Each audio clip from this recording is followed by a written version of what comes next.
Pimberly can really provide them with high quality product information.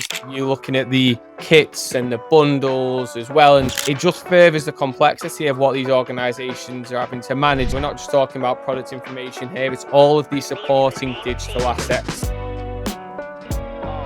Hello and welcome to the Pimberly Perspectives podcast. My name's Alex McConnell. In this podcast, we look at different perspectives of products information from different industries, how products information management is evolving across those. And today we're going to be focusing on bathroom brands and retailers.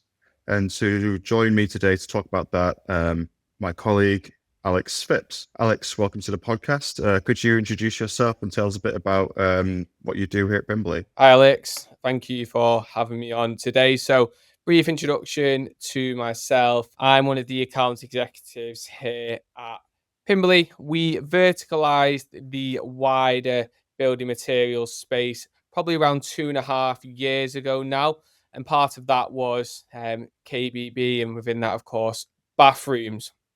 And that actually, I'd say, out of all of the subsectors within building materials, bathrooms been the one we've seen the most significant traction in, both in terms of people interested in PIM and also customer wins, particularly over the last 12 months or so, I'd say. Yeah, it's interesting to see that. So, as you say, we've got a wider remit across building materials and manufacturers, that kind of thing. But you zoned in there on bathroom brands, particularly being interested in PIM over the past few years, it seems. Why do you think there's been such a noticeable uptake in PIM from companies in the bathroom sector? Yeah, so I think there's a few reasons, Alex. I think number one, it stems down to the complexity of the SKUs, so the number of attributes that these organizations have to manage against their products. When adding to that, you're looking at the kits and the bundles as well, and potentially configurable products as well. It just furthers the complexity of what these organizations are having to manage. And often it's doing this across multiple different spreadsheets, which again is further extrapolated when looking at different spreadsheets for the different sales channels, whether it's a manufacturer and you've got countless number of customers that you need to have specific spreadsheets for, or whether you're a merchant or a distributor and you're pushing out to not just your own website, but you're also pushing out to marketplaces as well. That, coupled with the complexity, means that there's often so much data to be managed. And then we're not just talking about product information here, it's all of the supporting digital assets as well. It's the images, the data sheets, the line drawings, the CADs, some instances of 3D as well. So there's so much data that's being held by these organizations, which really emphasizes why a PIM can be beneficial to give them this single source of truth to manage this. Yeah, I suppose it sort of combines from the building materials sector, the technical kind of aspect of things. You've got to have precise measurements and the right things that fit together and all the components and stuff like that. But then you've also got that very consumer focus. It's got to look good and have all the right information look nice on a cosmetic kind of level as well. So it's a lot of complexity there, isn't it? What other kind of complexities do organizations in bathrooms, these retailers have? Great question. So it's the kits, the bundles, the configurables. So your kits, your vanity units, your basin, your taps. Customers want that complete look, but also the ability to purchase these products independently. A lot of the time you get the configurables where, for example, one product, say a tap, can have different finishes, different size. So the number of actual variations of a single product can quickly grow. And then, of course, you've got customers wanting that lifestyle image as well, and the ability to see different products within that bathroom setting. So you can quickly see how the amount of data that needs to be managed and also published to the customer, so it's really easy to digest on the front end. So you can quickly imagine how that must be a challenging task for these organizations, particularly when a lot of them have quite lean teams managing this. We're splitting this between manufacturers and retailers, but say if we're talking about a manufacturer, of bathroom parts, things like that. And they're passing this information to retailers to make it easy for the retailers to sell this on to their end customer. Product information management, makes it a lot easier to manage all this information. What are some of the ways that, why are they turning to PIM as a solution to share this information with retailers and further downstream? I think one of the key themes that we're finding is that organizations' own customers are at different stages of their sophistication when it comes to all kinds of operations, but particularly around product data and also e-commerce as well off the back of this. So what we're finding is that some organizations are more old school, will just want a standard CSV file, and PIM makes it really easy to extract the data in the format that they require through simple drag and drop mapping. You map your attributes to what the customer wants. Also, you've got some customers who are a bit more advanced, who will want you to share data via a portal. Again, Pimberly makes it really straightforward to get the data in the right format for that customer. It's a one-time setup, therefore saving significant overheads when creating this data and pushing it out. Also, some customers want that really bespoke look and feel as well, the ability to go into portal and self-serve the data. So the idea is that Pimberly can meet all of the requirements depending on how sophisticated your customer is in terms of how they want to exchange data with yourselves as a manufacturer. And you touched a little bit on the more traditional routes to market there, maybe, we're seeing a lot of growth in digital channels and e-commerce and stuff like that, but we don't want to sort of neglect those, bricks and mortar kind of retailers as well. Does PIM support that kind of channel to market as well? Absolutely, PIM supports that. We appreciate that some of the consumers in this market are more traditional buyers. You've got your white van men who are used to looking through product information on a catalog, and therefore it's important to keep these customers engaged still. Of course, PIM is there to support digital channels, but absolutely it's there to facilitate those routes to market as well. So Pimberly has modules around product data sheet creation, which is particularly prominent in this market for the likes of line drawings with the dimensions on there, which are vital for people when scoping out projects. Of course, your data sheets and sometimes safety data sheets as well. And absolutely catalogs. And that's anything from some of your more lightweight pamphlets or 16-page brochures all the way through to your entire product range in a 800 plus page catalog.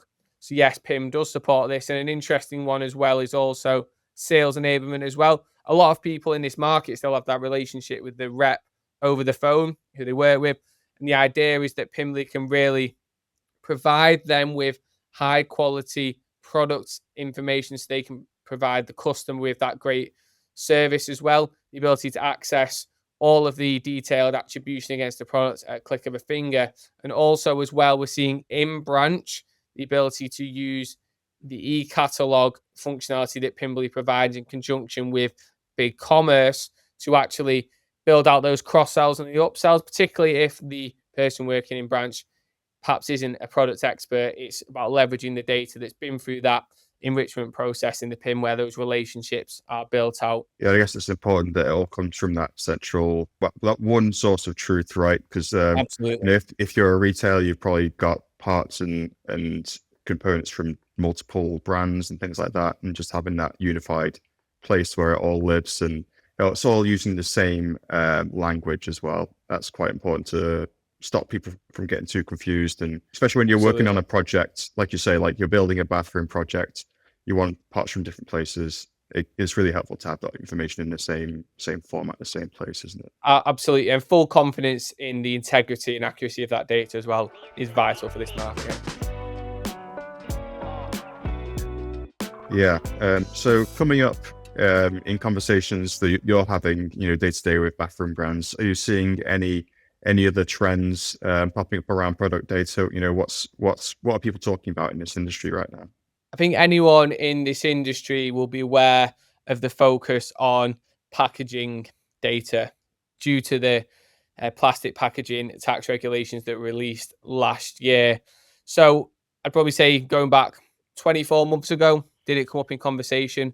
maybe infrequently, particularly if some organizations are focused on sustainability, it would come up. But more and more, so now it's becoming something that businesses cannot ignore due to the hike in the taxes on plastic packaging. Therefore, organizations are really keen to capture this information in the PIM one so they can see the type of packaging that's being used for a product, and it can effectively link the packaging data to the product, and also to see the weights and the dimensions of this as well. Again, it's a consideration to avoid fines. Yeah, it's a big one. And sustainability as well. I think that's important as consumers get more savvy to things like this. They want to know, where things come Mhm. from. And, is that something that comes up as well? Sustainability in general.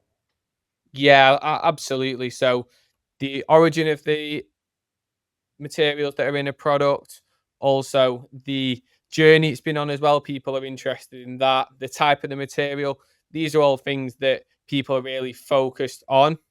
Also having some standardization around this as well. I think another key way in which PIM helps support a sustainability effort is capturing the relevant digital assets as well, the ability to hold certifications against products as well. So all of these things are items that are coming up in conversations, particularly as a lot of organizations having that strategic shift towards focusing on sustainability. A lot of that as well is driven by the consumer market, where a lot of the younger customers are becoming more ecologically aware. Yeah, it's a big one in bathrooms, isn't it? When you're thinking about, how much energy is this using? Is there some water saving, that kind of thing? But when we're thinking about how to get all this complex data in good shape, obviously we've talked a lot about PIM and Pimberly specifically.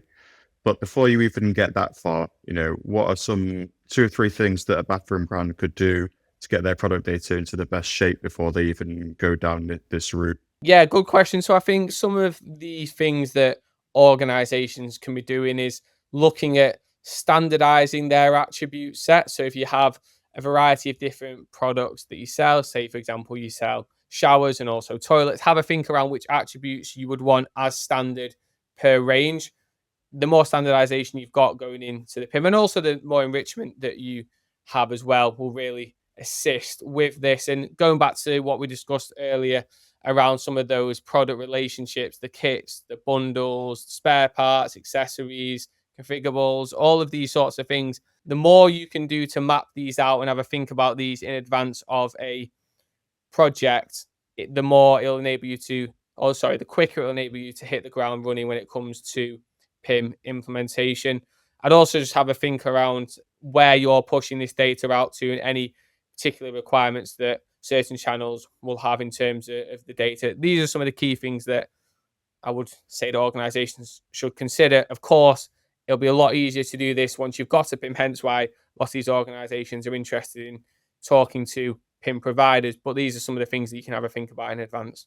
It seems like it's one of the industries that is ahead of the curve a little bit in this way. Do you think that bathroom brands are a bit of a good example for other similar industries that might be coming up and thinking more about product information in the future? Yes, absolutely. Because I think that there's lots of organizations far and wide that have complex product data, albeit there's always nuances, right? For example, with bathrooms, it's the configurable element and the kits and the bundles that make up the bathroom, whereas for other organizations, it may be a different factor. But absolutely, it's a good steer for some other industries that maybe aren't thinking about PIM right now. It's always an interesting one seeing which markets are picking up focus on PIM. I know that travel's one that's really took off over the last 12 months. So whereas a few years back, we wouldn't have been engaged with any travel customers. So